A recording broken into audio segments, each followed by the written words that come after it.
শুরু করছি আজকের গল্প লীলা মজুমদারের লেখা ডাক্তার।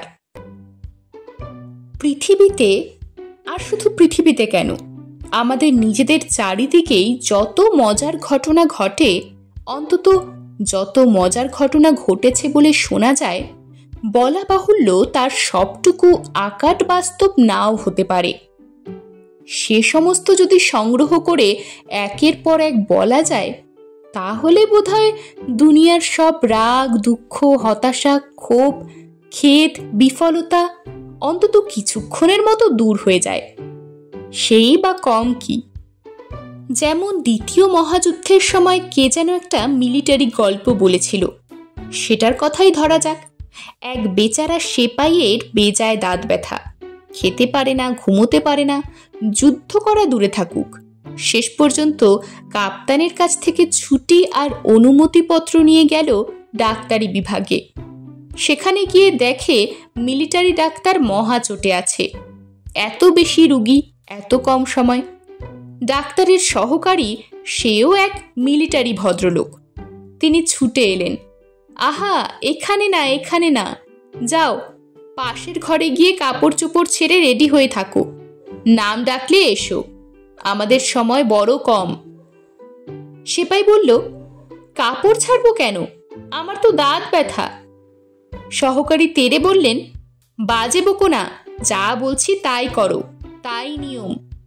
পাশের ঘরে একজন সম্পূর্ণ উলঙ্গ লোক একটি ফাইল কোলে নিয়ে টুলে বসে খবরের কাগজ পড়ছিল। সেপাইকে গজগজ করতে শুনে মুখ তুলে সে বলল, অত গরম হবার কি আছে মশাই, আমাকে দেখুন, আমি তো শুধু এই ফাইলটা দিতে এসেছিলাম। ডাক্তারি ব্যাপার বলতে আরেকটা গল্প মনে পড়ে গেল। এক দাঁতের ডাক্তার বেজায় কাজে ব্যস্ত ছিলেন। একের পর এক রুগী ঢুকছে, তাড়াতাড়ি তার কাজ সেরে দিচ্ছেন। সে যেতেই আরেকজন ঢুকছে। এমন সময় ঘেমো চেহারার একজন লোক ঢুকেই চেয়ারে না বসে কাচুমাচু মুখে আমতা আমতা করে কি যেন বলবার চেষ্টা করতে লাগলো। রুগীরা হামেশাই ডাক্তারদের জ্ঞান দিতে চেষ্টা করে, তার উপর এ রুগী নির্দিষ্ট সময়ের চেয়ে একটু দেরি করেই এসেছে। অকুস্থল বিলেতে সরকারি রুগী, সরকারি ডাক্তার। ডাক্তারের ধৈর্যও খুব বেশি ছিল না। তিনি রুগীর কথায় কান না দিয়ে তার কুনুই ধরে চেয়ারে বসিয়ে হাঁ করে দেখেন মুখ ভরা পচা দাঁত, সঙ্গে সঙ্গে ইঞ্জেকশন এবং পটাপট গোটা তিনেক উৎপাটন। তারপর ওষুধ লাগিয়ে নিজের হাত ধুতে ধুতে প্রসন্ন গলায় বললেন, বাহ, বেশ হলো। হ্যাঁ, এবার বলুন কি বলতে চাইছিলেন? রুগী আবার কাচুমাচু মুখে বলল, বলছিলাম কি, আমি রুগী নই, রুগী আমার পাশের বাড়ির ভদ্রলোক, তার জ্বর হয়েছে।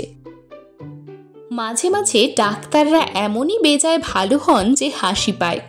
আমাদের আত্মীয় শিল্পী সত্যেন বিশির যখন 20 বছর বয়স, তখন তাকে একরকম বিটকেল হেঁচকিতে ধরল।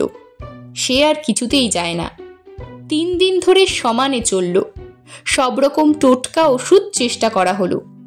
কে যেন বলে গেল, নাক কান একসঙ্গে চিপকে ধরে 2-3টে ঢোক জলের সঙ্গে একটা হেঁচকি পার করে দিতে পারলেই হেঁচকি সেরে যায়। সত্যেনের ছোট ভাই খুশি হয়ে ওর কান চেপে ধরল, নিজে নাক বন্ধ করল। 1/2 গেলাস জল শেষ হলো, কিন্তু হেঁচকি থামল না।